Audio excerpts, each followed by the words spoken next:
Hi all, welcome to Blasters Arena. ഇത്തവണത്തെ Durand Cup ഈ മാസം 23-ാം തീയതിയാണ് ആരംഭിക്കുന്നത്. ISLലെ 6 ക്ലബ്ബുകൾ പങ്കെടുക്കുന്നുണ്ട്. കേരള ബ്ലാസ്റ്റേഴ്സ് പങ്കെടുക്കുന്നില്ല എന്നുള്ളത് ആരാധകർക്ക് നിരാശ നൽകുന്ന കാര്യമാണ്. എന്നാൽ ഇതിനുള്ള വിശദീകരണം അഭിക് ചാറ്റർജി നൽകിയിരുന്നു. അതായത് ISLന്റെ കാര്യത്തിൽ ഒരു ക്ലാരിറ്റി ലഭിക്കാത്തത് കൊണ്ടാണ് ഡ്യൂറന്റ് കപ്പിൽ പങ്കെടുക്കാത്തത്.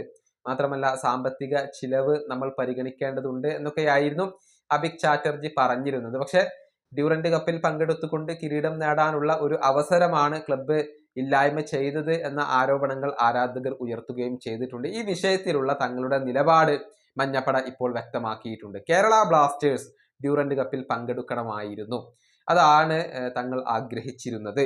ഇങ്ങനെ കണക്ക് കൂട്ടി ഇരിക്കുകയാണ് കേരള ബ്ലാസ്റ്റേഴ്സ് ഇപ്പോൾ ചെയ്യുന്നത് എന്നൊക്കെയാണ് മഞ്ഞപ്പട പറഞ്ഞിട്ടുള്ളത്. അവരുടെ സ്റ്റേറ്റ്മെന്റ് ഇങ്ങനെയാണ്: ഡ്യൂറന്റ് കപ്പിൽ കേരള ബ്ലാസ്റ്റേഴ്സ് പങ്കെടുക്കുന്നത് കാണാൻ ഞങ്ങൾ ഇഷ്ടപ്പെട്ടിരുന്നു. ഈ വിഷയം മാനേജ്മെന്റിനോട് ഞങ്ങൾ നേരത്തെ അറിയിച്ചതാണ്.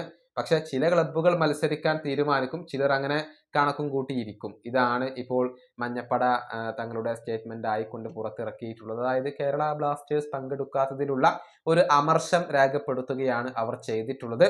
ഏതായാലും ഇത്തവണത്തെ ഡ്യൂറന്റ് കപ്പ് കിരീടം ആര് സ്വന്തമാക്കും എന്നറിയാനുള്ള കാത്തിരിപ്പിലാണ് ഇപ്പോൾ എല്ലാ ഫുട്ബോൾ ആരാധകരും ഉള്ളത്. അതേസമയം ISLന്റെ കാര്യത്തിലും സൂപ്പർ കപ്പിന്റെ കാര്യത്തിലും ഒക്കെ ഒരു ക്ലാരിറ്റി ലഭിച്ചാൽ മാത്രമാണ് ക്ലബ്ബ് പ്രീ സീസൺ തുടങ്ങുക എന്ന് അഭിക് ചാറ്റർജി അറിയിക്കുകയും ചെയ്തിരുന്നു. ഈ വീഡിയോയുടെ അവസാനിപ്പിക്കുന്നു. അടുത്തൊരു വീണ്ടും കാണാം.